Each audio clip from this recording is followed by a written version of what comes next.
Ah oui, je termine. Excusez-moi, je suis devant le siège de la brosserie française à Beauvais et je pouvais pas y aller dans salle. Ouh là là, je suis à la bourre. J'ai rendez-vous avec Olivier Remoissonnet, ancien salarié de l'entreprise et maintenant directeur général. L'entreprise a été créée en 1845, c'est le plus vieux fabricant de brosses à dents français. Il l'a repris en 2012 et a proposé une réorientation totale grâce à un produit innovant. La brosse à dents éco-citoyenne. Elle est faite à base de biofilaments ou de plastique d'algues, elle est recyclable, elle est made in France et elle est produite en circuit court. Ouais, tout ça. Vous allez voir, il est super content. Bonjour Olivier. Bonjour Antoine. Ça va bien? Ça va bien, merci, bienvenue. Merci beaucoup. Très belle entreprise. Merci. Petite question, 4 ans après la reprise, c'est quoi le bilan? Un bilan très positif parce que nos innovations ont permis de donner du sens. Ça a envoyé des messages très clairs à l'encontre de nos consommateurs et ça nous a permis de nous rendre légitimes sur des réseaux de distribution que l'on ne connaissait pas il y a encore 4 ans. D'accord. Réseau de distribution, ça veut peut-être dire export? Ça veut dire l'export, puisque aujourd'hui c'est 10% de nos parts de marché sur la marque Bioseptile qui se font à l'export, mais c'est aussi d'autres réseaux alternatifs. On est présent dans les magasins bio et on est présent avec l'innovation sur les ventes par internet, des formules abonnement qui permettent de livrer le consommateur directement dans sa boîte aux lettres. Ouais. Synonyme de circuit court quoi. Synonyme de circuit court et de valeurs, de belles valeurs économiques. Alors, les clients c'est important, mais j'ai l'impression que pour vous, ce qui est important aussi, c'est les salariés. Ça a permis aussi de donner une vision plus claire, c'est-à-dire partager un objectif, partager une vision pour l'entreprise. Ça se ressent auprès de nos consommateurs et ça se ressent en interne dans l'entreprise parce que les salariés peuvent adhérer à cette nouvelle vision stratégique. Si je comprends bien, l'innovation a ramené du sens au sein de l'entreprise.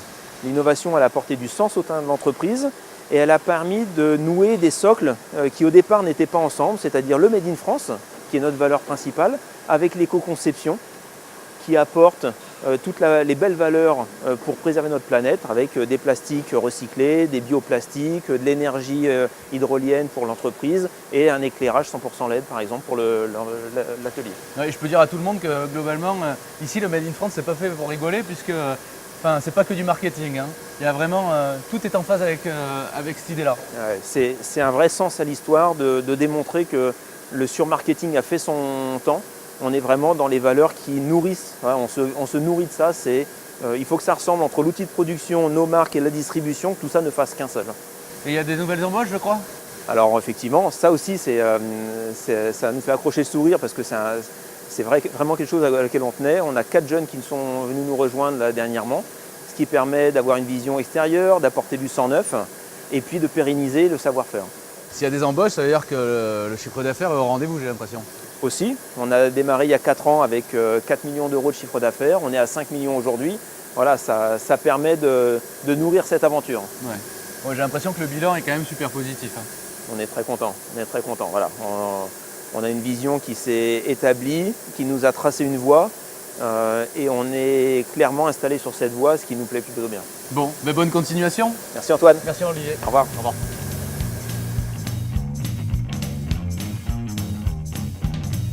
Je sais pas vous, mais moi cette histoire me fait penser à celle de l'entreprise de textile Le Mailleux que nous avons rencontrée tout à l'heure. On écoute ce qu'ils ont à nous dire sur le sujet. Et comment ces innovations ont été perçues, accueillies par votre personnel? Le personnel a aimé ces innovations parce qu'ils y ont d'abord contribué pour mettre au point les produits et d'autre part, ça les rassure sur leur emploi à terme et sur l'avenir de l'entreprise. Et ça a un impact sur les clients aussi. Hein. Les clients aussi, mais ça c'est notre but initial, de fidéliser des clients, de trouver des nouveaux marchés, de trouver du chiffre d'affaires complémentaire pour charger nos outils et assurer la pérennité de l'entreprise. Ouais, en parlant de chiffre d'affaires, j'ai l'impression que ça fonctionne puisque vous m'avez parlé d'embauche.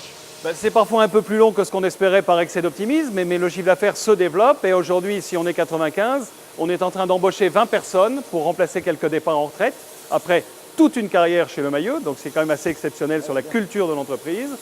Donc on embauche 20 personnes, mais qu'il faut former également parce qu'on ne trouve pas de gens. Et aujourd'hui, le Made in France est très porteur. Donc, y compris des clients ou des distributeurs qui avaient externalisé leur production au bout du monde, reviennent nous demander des fabrications françaises. Heureusement, nous avons gardé le savoir-faire et on peut aujourd'hui le réaugmenter en augmentant nos effectifs. Bon, c'est super. Je pense que c'est un bon signe pour l'avenir. Hein.